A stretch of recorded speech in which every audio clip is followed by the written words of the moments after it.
예, 소개받은 박재범입니다. 저는 그 포스코 경영연구원에 소속되어 있고요. 제가 경영연구원에서 뭐 소재하고 원료 쪽, 그 양극재, 연극재, 뭐 리튬 니켈 쪽을 두루 연구를 하고 있습니다. 저희 회사에서 그 포스코 그룹사에서 소재하고 원료 쪽 사업들을 많이 하고 있기 때문에 저희가 뭐 그런 부분들에 대해서도 같이 연구도 하고 내부적으로 그 인하우스 컨설팅도 해주고 하고 있어서 좀 두루두루 그 소재와 원료 쪽에 대해서 말씀을 드릴 수 있을 것 같습니다. 예.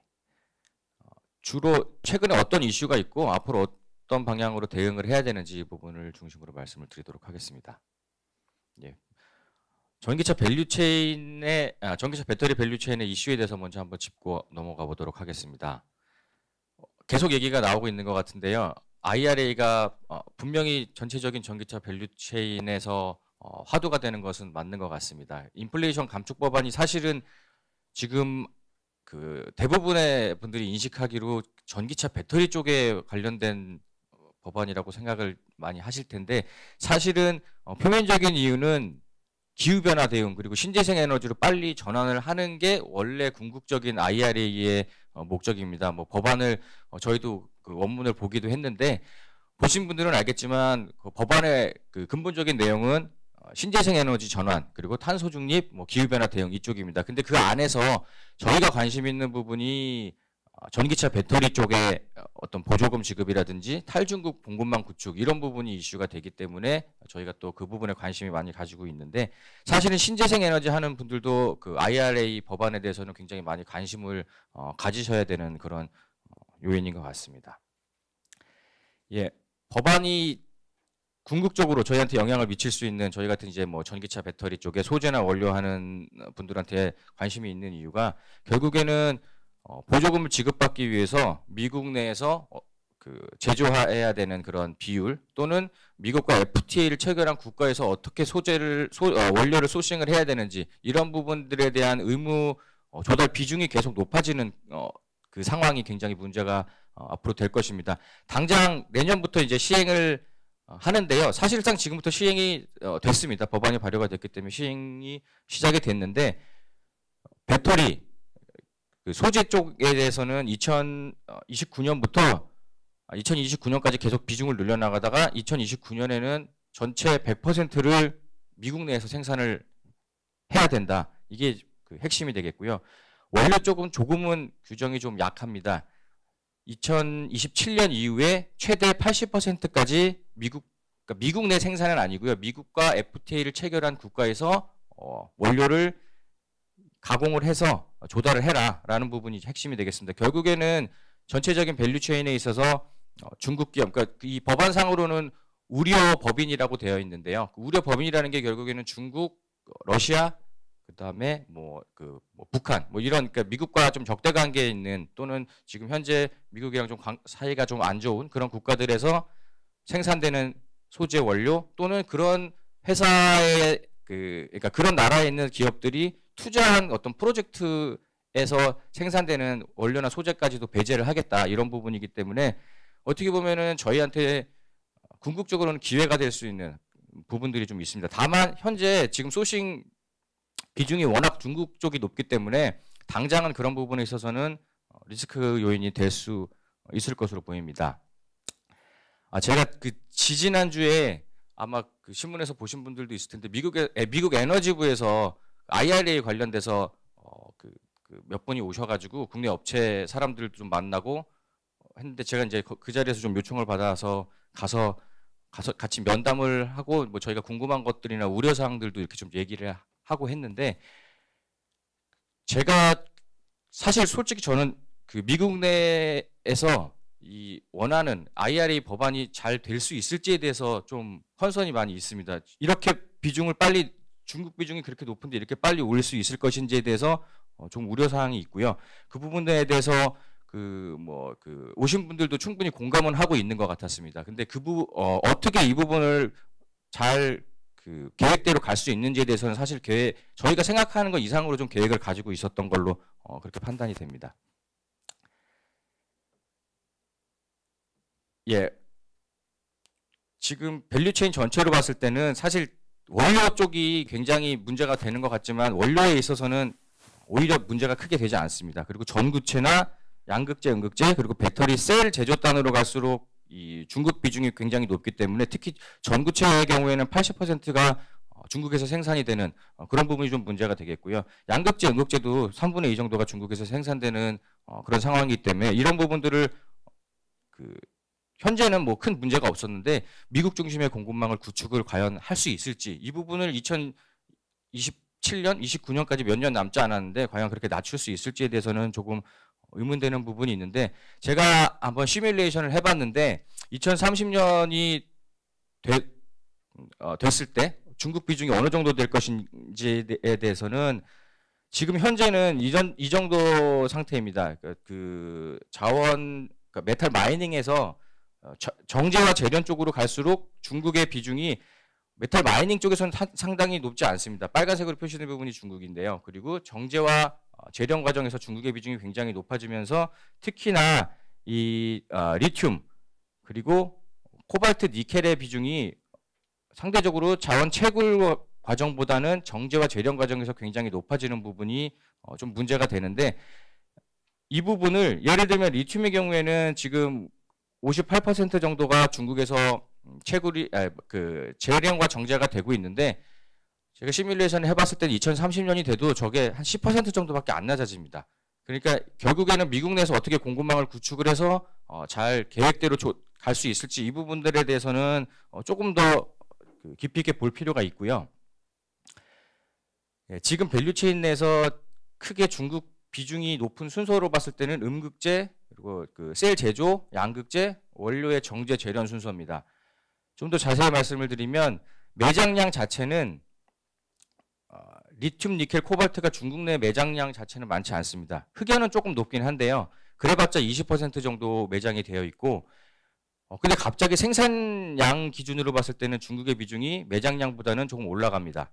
리튬, 니켈, 코발트 공이 조금씩 올라가고 흑연은 갑자기 확 올라가는데 당연히 중국 기업들이 음극재를 많이 생산하고 제조를 하기 때문에 중국 내에서 흑연 생산량이 갑자기 많이 늘어나는 그런 부분들이 있는데 이 매장량 자체를 봤을 때는 중국의 비중이 높지 않기 때문에 사실 이 부분은 그동안 개발되지 않았던 그 원료 사업들이 다른 나라에서 뭐 호주라든지 그다음에 캐나다, 그다음에 아프리카 이런 나라에도 충분히 이런 자원들이 많이 매장이 되어 있어서 그 부분들을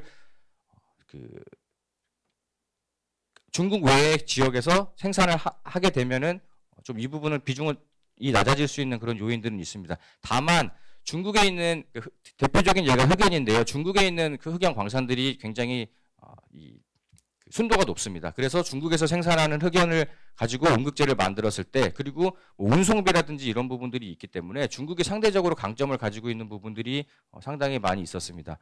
그리고 뒤에서 말씀을 드리겠지만 정제나 재련 과정에서는 CO2가 너무나도 많이 발생을 합니다. 그래서 반친환경적인 그런 사실 제조 과정이기 때문에 국내에서 저희도 뭐 국내에서 재련이나 정제에 대해서 검토 안 해본 바가 아닌데 그 포스코 쪽에서 검토를 많이 안 해본 바가 아니지만 국내에서 너무 많은 CO2가 발생이 되기 때문에 이 부분은 앞으로도 좀 이해 충돌이 있을 수 있는데 국내 공급망을 구축 또는 미국과 관련된 우방국에서 공급망을 구축하기 위해서는 당연히 그쪽에 생산 라인을 구축을 해야 될 텐데 그렇게 되면 CO2가 많이 나올 겁니다. 그럼 그 부분에 대해서 과연 막상 공장을 짓고 가동을 할 땐 좋았는데 그렇게 CO2가 많이 발생되는 부분에 있어서도 용인을 해줄 것이냐 이 부분에 대해서는 좀 고민이 필요할 것 같고요. 재련이나 정제 과정에서 이제 말씀드렸던 것처럼 중국 비중이 굉장히 높아서 이 부분을 낮추는 부분이 필요한데 이것도 제가 2주 전에 미국에서 IRA 협상단이 왔을 때 한번 확인을 해봤는데 이 굉장히 애매한 부분들이 많이 있습니다. 앞에서 보신 것처럼 뭐 원료, 그다음에 소재, 배터리 이쪽에 의무적인 비중이 나와 있는데 사실 이제 뭐 이쪽을 계속 보시는 분들은 알겠지만 밸류 체인 또는 프로세서가 워낙 다양하게 되어 있기 때문에 어떤 단계에서 이 부분을 끊을지에 따라서 굉장히 애매한 조항들이 많이 있습니다. 특히나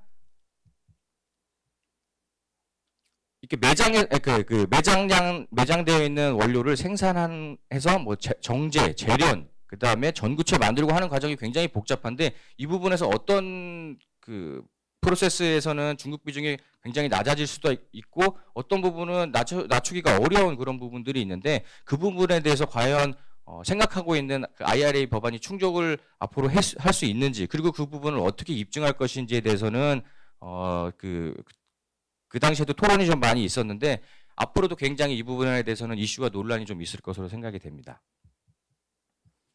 예, 배터리 밸류체인 내에서 중국이 결국에는 그래서 이제 양극재, 음극재 이게 이제 원료단에서도 굉장히 정제 재련 쪽에 비중이 높지만 아까 말씀드린 것처럼 양극재, 음극재 그리고 배터리 셀 제조 단계에서 워낙 중국 비중이 높기 때문에 이 부분이 과연 IRA 법안에서 낮출 수 있을지에 대한 부분은 좀 우려되는 부분이 있고 유럽이랑 북미에서 생산되는 양 전체를 합쳤을 때 미국만이 아니라 유럽에서 생산되는 양까지 합쳤을 때도 양극재는 지금 2% 정도밖에 안 되고요. 음극재가 0.5%, 배터리 셀이 채 20%가 안 됩니다. 저희가 굉장히 많이 지금 생산이 되고 있다라고 생각하지만 물론 작년도 기준입니다. 18% 정도밖에 안 되고요. EV는 뭐 상대적으로 조금 높습니다. 뭐 테슬라의 영향이 있긴 하겠지만 좀 높고요. 이 부분을 그래서 과연 2029년, 2027년 이때까지 70% 이상으로 높일 수 있는지 이 부분에 대해서는 굉장히 앞으로 고민해야 될 부분들이 많이 있을 것 같고요. 예, 이거는 뭐 예전에 저희가 계속 연구하면서 제가 한번 생각을 해봤습니다. 예전에도 비슷한 이 업계에 계신 분들은 10년 이상 하신 분들은 알겠지만 중국에서도 비슷한 일들이 있었습니다. 보조금 지급하면서 중국 내에서 그러니까 사실 자국 기업들을 육성하기 위한 자국 내에 있는 어떤 배터리나 소재 기업들을 육성하기 위해서 보조금을 지급을 했던 적이 있었는데 그 시점이 2012년이었습니다. 2012년부터 보조금을 지급했는데 제가 이제 계산을 해보니까 이때부터 갑자기 전기차 보급량이 확 늘었습니다. 여러 가지 요인들이 있겠지만 중국에서도 결국에는 이런 전기차 보조금을 지급했을 때부터 그러니까 이 비중은 전체 글로벌 전기차 판매량 중에 중국에서 판매된 비중인데요. 10%가 채 안 됐던 중국 비중이 40%를 넘어서면서 결국에는 그 이후에 거의 50% 가까이. 그러니까 최근에 중국의 전기차 산업 또는 배터리나 소재 산업이 이렇게 크게 된 데는 분명히 중국 정부에서 전기차 보조금을 지급해줬던 것이 큰 영향을 미쳤을 겁니다. 그래서 미국에서도 그런 부분들에 좀 감안을 해서 이번에 그 IRA 법안 그리고 전기차 보조금을 주는 것이 아닌가 저는 그렇게 생각을 하고 있고요. 충분히 그런 개연성은 있다고 생각합니다. 여러 가지 측면에서 요 미국에서 지금 이번에 IRA 법안과 과거에 중국에서 전기차 보조금을 지급해줬던 부분은 공통점과 좀 차이점이 있는 것 같습니다. 제가 볼 때는 공급망 안정화 그리고 자국에 있는 그러니까 중국이랑 미국 내에서 요 배터리 밸류체인 관련된 산업들을 육성하고자 하는 부분은 공통점이라고 생각이 되고요.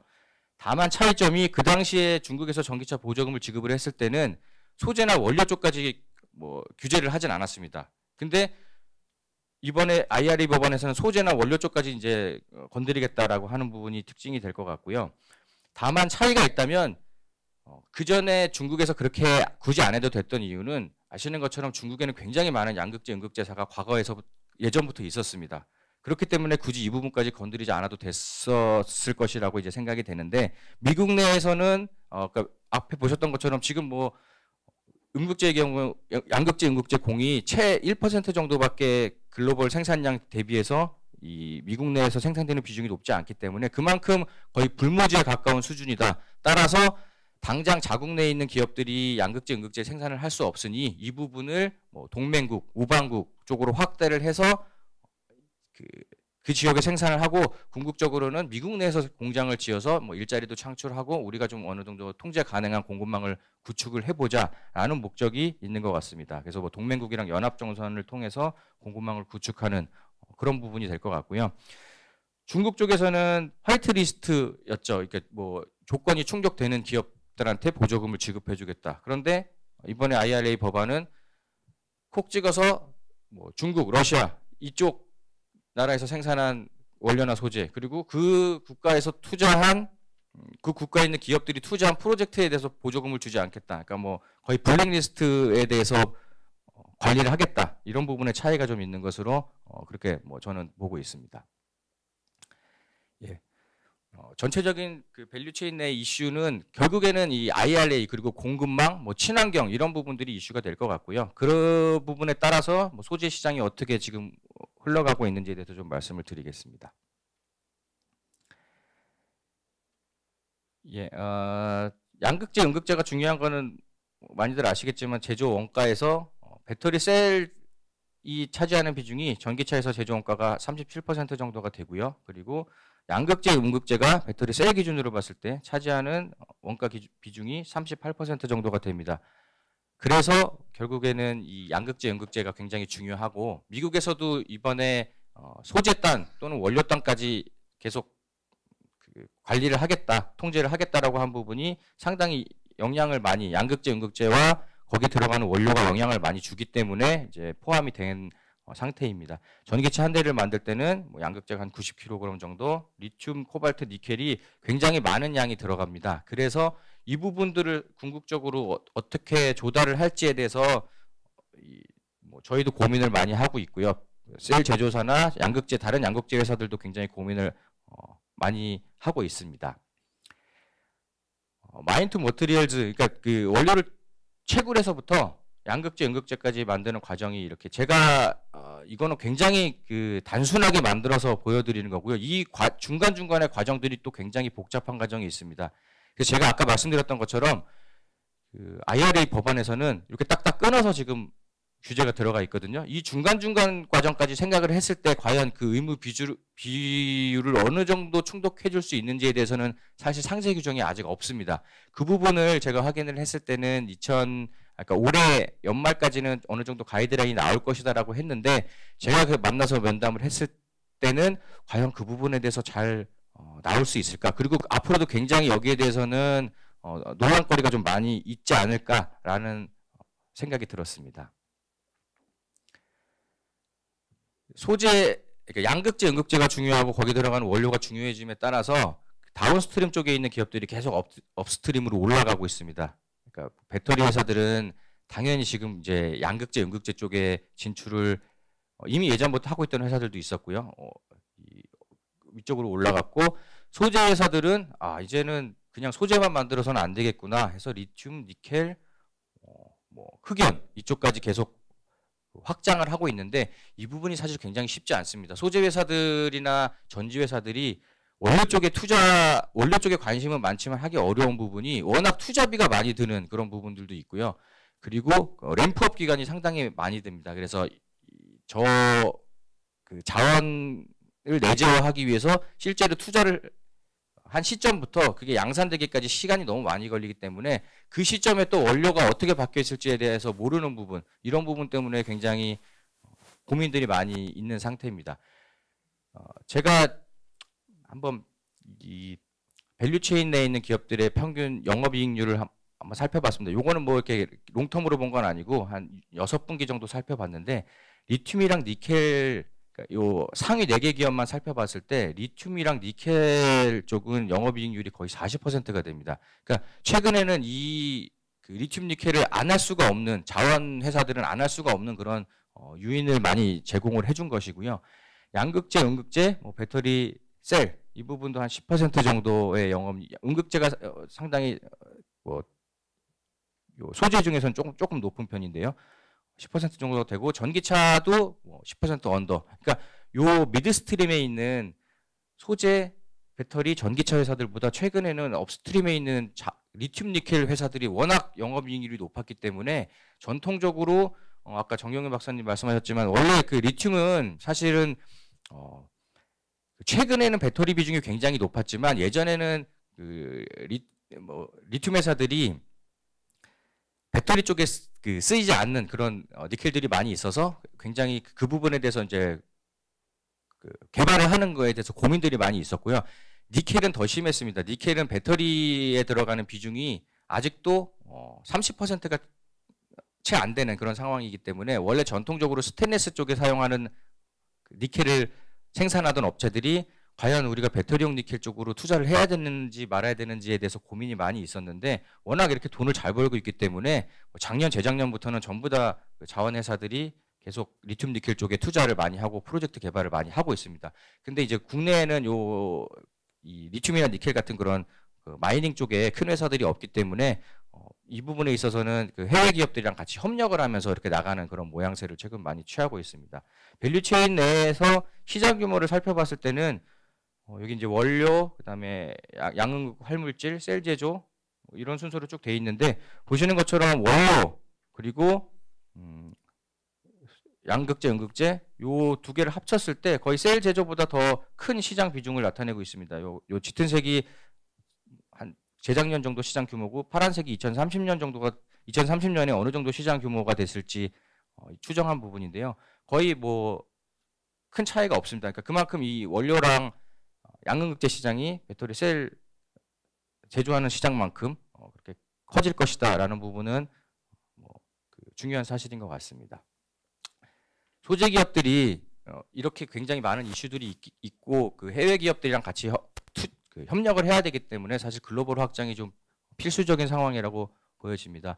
다른 기업들도 비슷한 그 전략 방향을 취하고 있는데요. 저희 뭐 그 포스코 그룹 사례를 말씀을 드리면 그 국내에서 뭐 대부분의 이 관련된 사업들을 하고 있지만 미국이나 뭐 그 인도네시아, 중국이 이제 제일 가장 먼저 진출한 국가였는데 유럽, 아프리카, 뭐 남미, 호주까지 두루두루 지금 이미 진출을 한 국가도 있고 계속 앞으로 진출을 할 그런 계획으로 있습니다. 그래서 소재 기업들은 앞으로 글로벌 기업, 그러니까 뭐 국내에서만 이렇게 비즈니스를 할 수가 없기 때문에 글로벌 기업이 되기 위해서는 여러 가지 경쟁력을 확보하는 게 굉장히 중요한 상황이다라고 볼 수 있겠습니다. 그동안은 생산 능력 확장에 좀 집중을 해왔다면 앞으로는 원료의 내재화에 대해서도 신경을 써야 되고 글로벌 진출, 그러니까 뭐 사업을 글로벌화하는데 이 부분에 대해서도 굉장히 신경을 많이 써야 되는. 그리고 지금은 그 사실 관계 어느 정도 그 전지사랑 관계에 의해서 이렇게 뭐 수주를 받고 사업을 해왔다면 고객사가 많아지고 새로운 고객사들이 많이 생기기 때문에 대표적인 예가 이제 자동차사가 될 텐데요. 그래서 포스코 케미칼이 예를 들면은 그 GM은 그동안 고객사가 아니었는데 GM을 새로운 고객사로 이제 확보를 하는 그런 상황에 있는데 이렇게 좀 초기 단계에서 이제 프리마케팅 하는 부분들도 굉장히 중요한 상황이 되고 있습니다. R&D 영역도 이제 전통적으로 굉장히 중요한 영역이었고 이렇게 소재 기업들이 신경 써야 되고 경쟁력을 확보해야 될 부분들이 굉장히 많아지고 있다라는 부분이 또 앞으로 중요한 이슈가 될 것 같습니다. 예, 원료와 광물 쪽에 대해서 말씀을 또 드리겠습니다. 예, 뭐 이 부분은 또 뒤에서 이제 그 김광주 대표님이 말씀을 하실 테니까 저는 간략하게 넘어가겠습니다. 내연기관차 퇴출 그리고 그 전기 자동차로 전통적인 자동차 회사들이 전환하는 부분들은 로드맵이 다 있고요. 2035년까지는 다 이 부분을 달성하겠다. 거기에 따라서 전기차 시장 전망, 판매 전망이 계속 늘어나고 있는 부분이 굉장히 중요한 상황인데 거기에 따라서 핵심 원료들이 또 앞으로 굉장히 공급 부족 현상을 나타낼 것으로 이렇게 보입니다. 제가 계산해봤을 때는 2025년 이후에 본격적으로 공급 부족 현상이 좀 나타날 것으로 예상이 되는데요. 물론 이 부분은 현재 시점에 수요 공급 계획을 고려했을 때입니다. 지금 새로 개발하고 있는 프로젝트들도 많이 있기 때문에 실제로 공급량 자체는 요 빨간색으로 되어 있는 그래프는 이렇게 올라갈 가능성도 굉장히 높습니다. 그리고 사실 알려지지 않은 그런 프로젝트들도 많이 있고요. 공급량을 추정했을 때 굉장히 어려운 부분들이 중복돼서 카운팅되는 부분들도 사실 상당히 있습니다. 그 리튬을 추출한 이후에 그 부분을 컨버팅을 계속 해 나가는데요.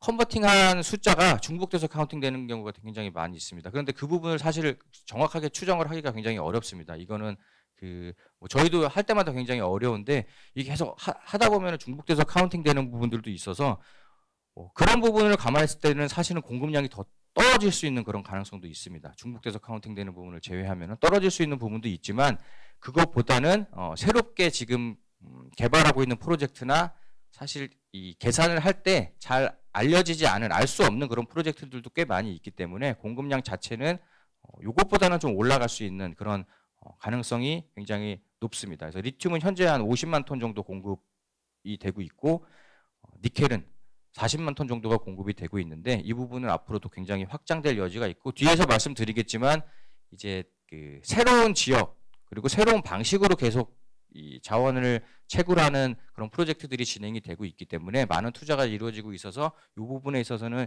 이 정도 갭이 많이 발생을 하지 않을 것이다. 그래서 현재 시점에 수요 공급 계획만을 고려했을 때는 이럴 것이다라고 말씀드렸고요.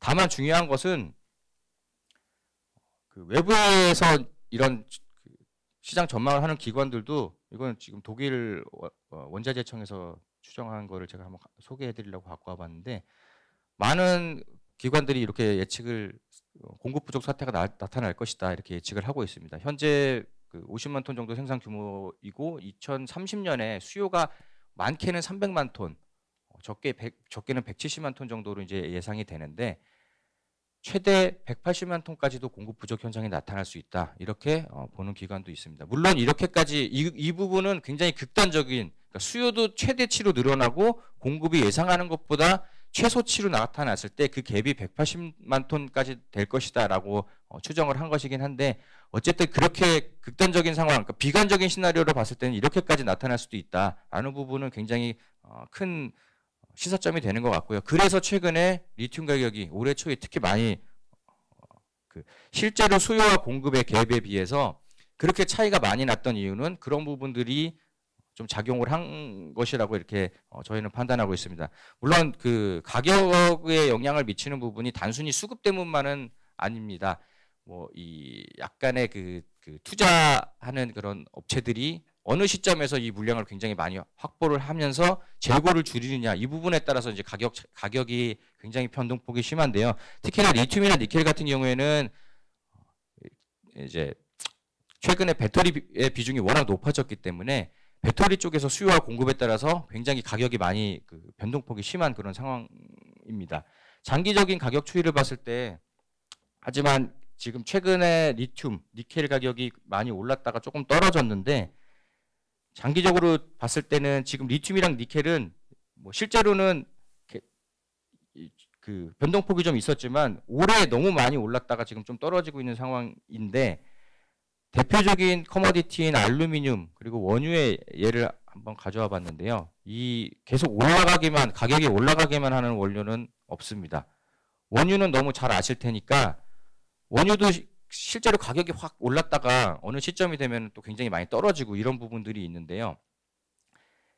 리튬이나 니켈도 비슷한 그런 과정을 밟아갈 것으로 생각이 됩니다. 지금 어느 정도 떨어진 상태인데 그리고 또 중요한 게 리튬이랑 니켈도 똑같은 리튬이라고 하더라도 제품에 따라서 가격 차이가 굉장히 많이 발생을 합니다. 뭐 수산화 리튬이나 탄산 리튬, 인산 리튬 이런 부분이 가격 차이가 많이 있는데 전통적으로 남미에서 추출하는 그 연모 말고 암석에서 그러니까 광산에서 쉽게 말해서 광산에서 추출하는 그런 리튬들이 있는데 그걸 스포듐민이라고 하는데요.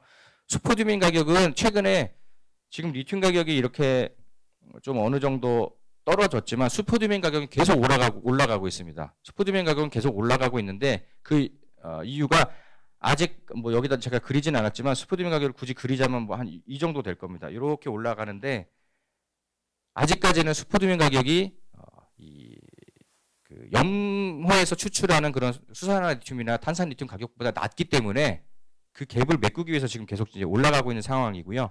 아직은 떨어지지 않고 있습니다. 물론 그 스포듐민을 가져다가 컨버팅하는 회사들은 더 비싼 가격에 이제 판매를 할 수 있기 때문에 리튬을 어떤 상품 기준으로 하냐에 따라서 이제 가격 차이가 좀 많이 발생을 하는데 탄산 리튬과 수산화 리튬도 약간 지금 차이가 좀 있는 상황이고요. 스포듐민 가격은 이렇게 계속 올라가면 결국에는 탄산이나 수산화 리튬 가격이랑 비슷한 그런 상황까지도 올라갈 수 있을 것으로 보입니다.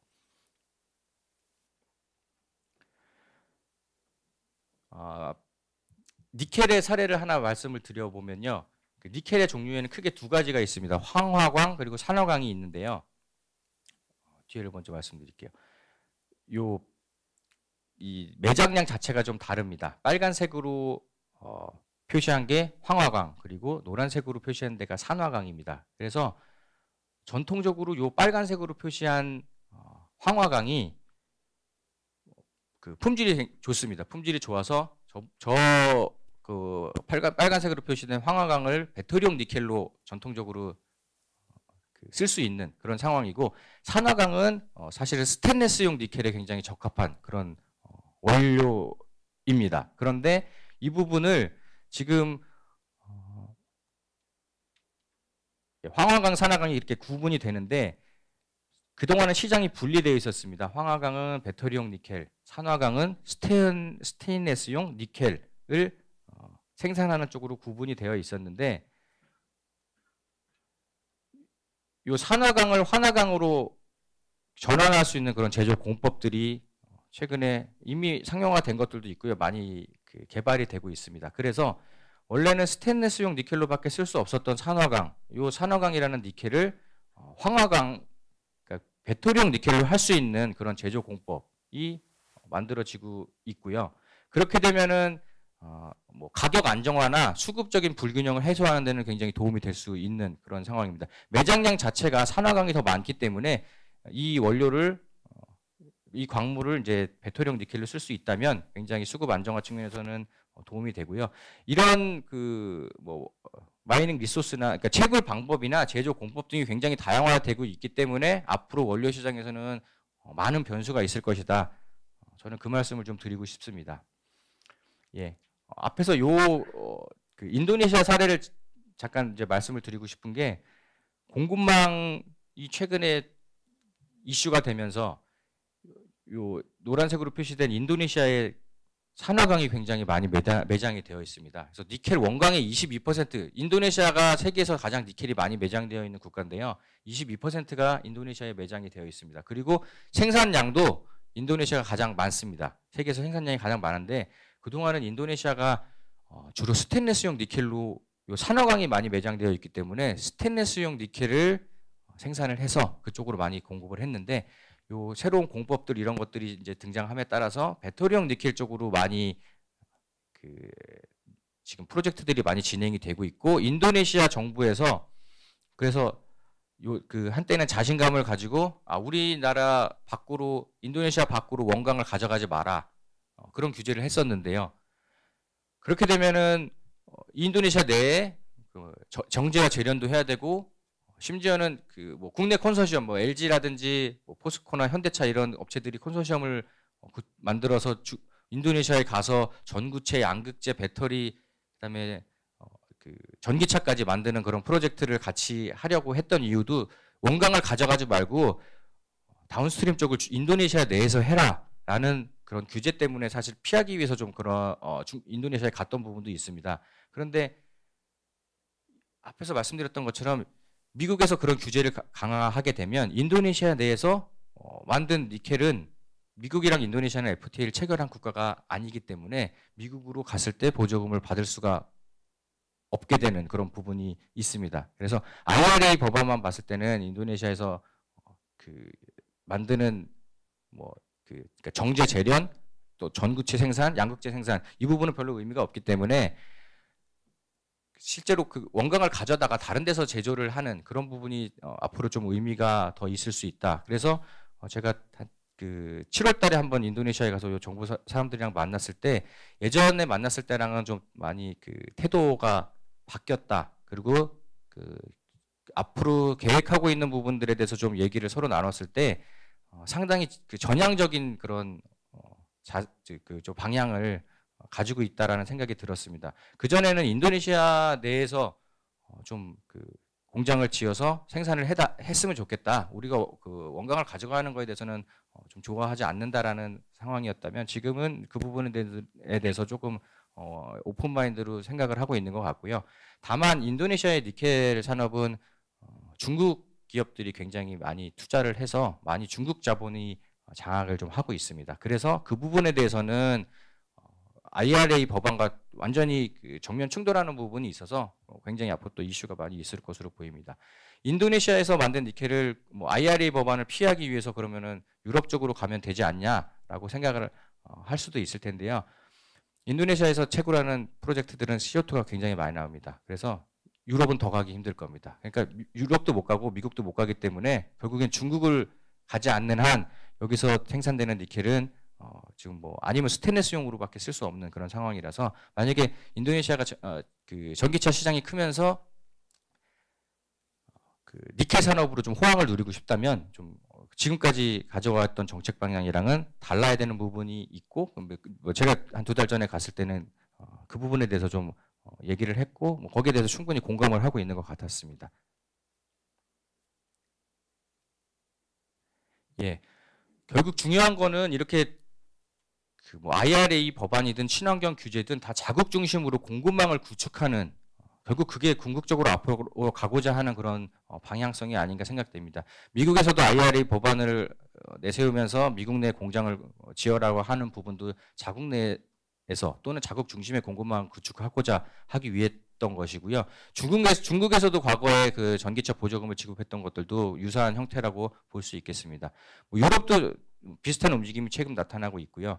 이렇게 세계 각국은 원료에서부터 전기차까지 그 도메스틱 밸류 체인을 확보하기 위해서 기업들을 적극적으로 유치하고 있고, 뭐 캐나다의 사례를 말씀을 드리면 캐나다에는 리튬 매장량도 많고 니켈이나 코발트 이런 생산량 자체도 많습니다. 그렇기 때문에 실제로 자원을 많이 가지고 있으니까 우리가 적극적으로 기업들을 유치해서 또는 올 수 있게 환경을 제공해 주겠다라고 해서 많은 그런 인센티브들도 제공해주고 있고, 앞으로 이런 부분들이 그 국내 기업들이 아까 그 글로벌 진출이 좀 필요하고 많이 가고 있다라고 말씀을 드렸는데, 이런 움직임들로 인해서 더 그 해외 진출이 활발하게 될 수 있는 그런 가능성이 높다라고 보여집니다.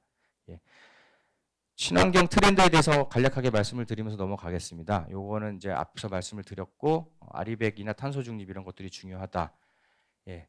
전기차가 친환경적이 아니다라는 거는 워낙 많이 이제 얘기를 들으셔서 알 수 있겠지만, 뭐 이론적으로 봤을 때는 내연기관차 대비해서 전기차도 40% 정도의 CO2가 배출이 됩니다. 그리고 어떤 그 공정 기술이나 그 친환경 기술 같은 것들을 개발했을 때 좀 줄어들 수 있는 부분이 있고, 더 많이 줄일 수 있는 부분들은 사실 그리드 믹스입니다. 그래서 그 자체적으로 조달하는 전력이나 아니면 공급망 내에 있는 생산업체들이 그리드를 바꾸면서, 그러니까 재생에너지로 전환을 하면서 아리백을 달성하면은 더 많은 CO2 배출량을 줄일 수 있는, 그래도 친환경 그 전기차가 내연기관차 대비해서 한 15% 정도는 CO2를 배출을 할 수밖에 없는 상황입니다.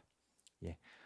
그 자체적인 생산 외에도 뭐 그 전력 조달이나 스콥 3에 해당되는 공급망에서 CO2를 줄여야 된다. 이거는 그 부분이 되겠고요. 탄소 중립을 결국에는 대응하기 위해서는 이 밸류체인 내에 있는 또는 공급망 내에 있는 모든 기업들이 CO2를 같이 감축을 해야 되는 그런 부분 때문에 실제로는 달성이 굉장히 쉽지는 않습니다. 그래서 2035년에서 50년까지 굉장히 오랜 장기적인 그런 계획을 가지고 접근할 수밖에 없는 그런 상황이라고 볼 수 있겠습니다.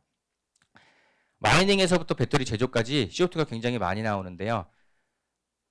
이 원료, 소재를 만드는 과정에서 실제로 한 80%의 CO2가 많이 발생을 합니다. 그러니까 셀 제조사 입장에서 볼 때는 아무리 아리백을 하고 공정상에서 나오는 CO2를 줄인다 하더라도 셀 제조 과정에서 들어가는 소재와 원료 회사들이 CO2 배출량을 줄이지 않으면 궁극적으로는 탄소 중립을 달성을 할 수가 없습니다. 이 부분이 굉장히 중요한 요인이 될 거고요. 그리고 에너지 사용량이나 CO2 발생량이 지금 현재 대비해서 뭐 저희가 계산했을 때는 2030년까지 CO2 발생량은 6배 정도가 지금 현재 발생되는 것보다 한 6, 7배 정도가 늘고, 그리고 에너지 사용량이 9배 정도가 늘어날 겁니다. 그렇게 되면은 앞으로 에너지 사용량이 늘어나기 때문에 그만큼 더 아리백을 달성하기도 어려워지고 그 친환경적인 그 발전에 대한 니즈는 더 커질 수밖에 없는 그런 상황이 되겠습니다. 예, 마지막이 되겠습니다.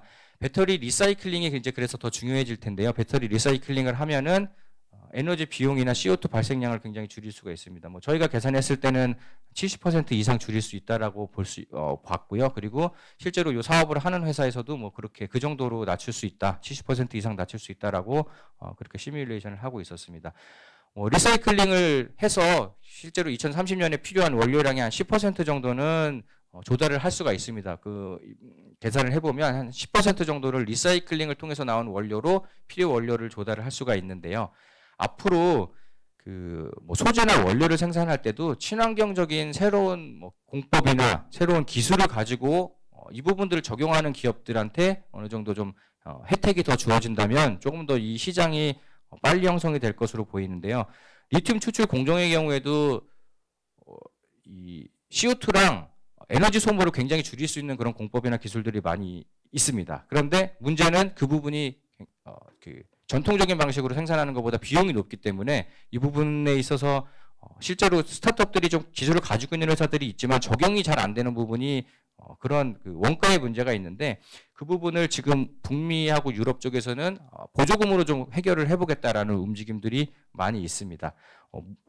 이렇게 되면은 그 리튬을 생산할 때 굉장히 또 물도 많이 필요한데요. 물, 에너지 소모량 줄일 수 있고 CO2 덜 발생되는 그런 친환경적인 공법이나 기술을 앞으로는 이 북미와 유럽 쪽에서 굉장히 이 부분에 대해서 육성을 많이 하고 혜택을 많이 줄 것이기 때문에 그런 부분들에 대해서도 기업들이 좀 고민을 많이 해야 되는 부분이 있고요. 뭐 저희도 그런 부분들에 대해서 계속 들여다보고 있습니다.